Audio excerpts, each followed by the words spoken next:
Povodom aktuelnih pregovora o Kosovu i Metohiji, Povereništvo pokreta Srpske Dveri u Boru oglasilo se saopštenjem za javnost u kojem se između ostalo kaže da za njih takozvano integrisano upravljanje graničnim prelazima nije prihvatljivo. Dveri se zalažu da se pitanje Kosova i Metohije mora hitno vratiti u Savet bezbednosti Ujedinjene nacije, gde imamo prijatelje u vidu zemlje BRIK-a, Brazil, Rusija, Indija i Kina, koji ne priznaju nezavisnost Kosova, umesto što se pregovori vode pod pokroviteljstvom Catherine Ashton i Evropske unije, gde su vodeće zemlje Evropske unije jasno i nedvosmisleno priznale nezavisnost Kosova i privrženost terorističkom Tačijevom izdajničkom režimu.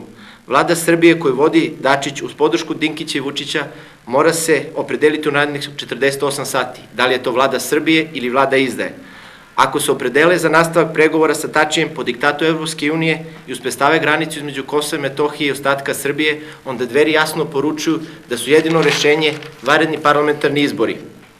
Jer nijedna stranka koja čini vladu Srbije nije kao svoj predizborni program kandidovala izdaju Kosova i Metohije. Za vreme izborne kampanje siti smo se naslušali njihove kvazi-patriotske retorike, podržali smo poglas Demokratske stranke Srbije kao i stav Svetog arhijerejskog sinoda Srpske pravoslavne crkve protiv izdaje Kosova i Metohije. I svim srcem smo uz braću sa Kosova i Metohije koji opet formiraju barikade jer drugog rešenja izbora nemaju.